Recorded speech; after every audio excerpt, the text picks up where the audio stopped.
देख रहे हैं तेलंगाना समाचार।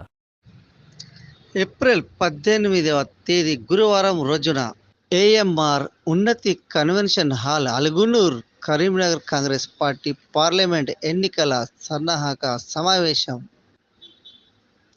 భాగంగా మనకుండ్రు అసెంబ్లీ నియోజకవర్గ కార్యకర్తల విస్తృత స్థాయి సమావేశానికి ముఖ్య అతిథిగా హాజరైన బీసీ మరియు రవాణా శాఖ మంత్రి వర్యులు పొన్నం ప్రభాకర్ గౌడ్, డిసిసి అధ్యక్షుడు మానకొండ ఎమ్మెల్యే డాక్టర్ కవంపల్లి సత్యనారాయణ, ప్రభుత్వ విప్ సిరిసిల్ల ఎమ్మెల్యే ఆది శ్రీనివాస్, మాజీ ఎమ్మెల్యే ఆరేపల్లి మోహన్, కరీంనగర్ అసెంబ్లీ నియోజకవర్గ ఇన్ఛార్జ్ పురమల్ల శ్రీనివాస్, హుజురాబాద్ నియోజకవర్గ ఇన్ఛార్జ్ ఓడితల ప్రణవ్, మాజీ MLA Koduri Ravinder Goud, DCC working president Komatireddy Padmakar Reddy రాబోయే పార్లమెంట్ ఎన్నికలలో వెలిచాల రాజేందర్ రావు గారికి భారీ మెజారిటీతో గెలిపించాలని కోరారు. ఈ కార్యక్రమంలో బ్లాక్ కాంగ్రెస్ అధ్యక్షులు, వివిధ మండలాల అధ్యక్షులు, కార్యకర్తలు భారీ ఎత్తున పాల్గొన్నారు. రకరకాల అబద్ధాలు చెప్తారు, దయచేసి ఏం పర్లేదు, ఎవడేమైనా మంచిదే.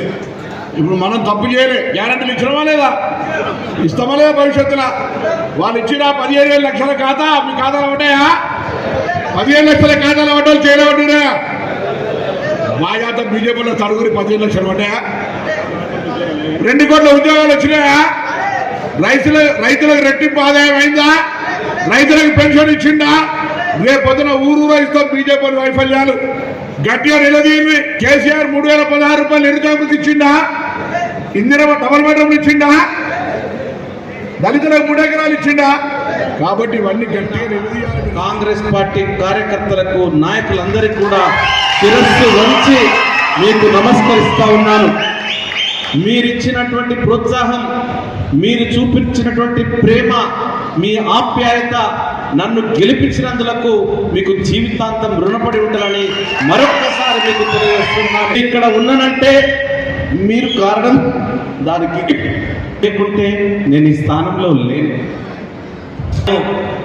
ఎండమావిలాగా, ఒయాసిస్ లాగా తిరుగుతూ ఉంటే ఒక దశ దిశ చూపించి ఈరోజు ఎమ్మెల్యేని చేసిన మీ అందరికీ కూడా నేను శిరస్సు వంచి నమస్కరిస్తా ఉన్నాను.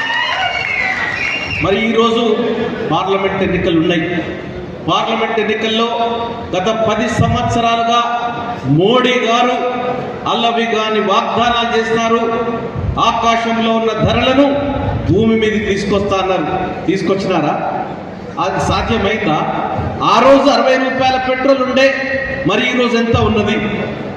ఆ రోజు పప్పులు ఎట్లా ఉన్నాయి, ఉప్పులు ఎట్లా ఉన్నాయి, డీజిల్ ధరలు ఎట్లా ఉన్నాయి, మరి ఈరోజు ఎట్లా ఉన్నాయి? అప్పుడు ఆ రోజు అంతర్జాతీయ మార్కెట్లో క్రూడ్ ఆయిల్ ధర $160 ఉంటే మన్మోహన్ సింగ్ గారు 60 రూపాయలకు పెట్రోల్ ఇచ్చినారు. అంతర్జాతీయ మార్కెట్లో $50 క్రూడ్ ఆయిల్ ఉంటే ఈరోజు బ్యారెల్ మన దగ్గర 110 రూపాయల పెట్రోల్ ఉన్నది. తీసుకొచ్చినాడు ఆ ధరల్ని ఆకాశం కిందకి.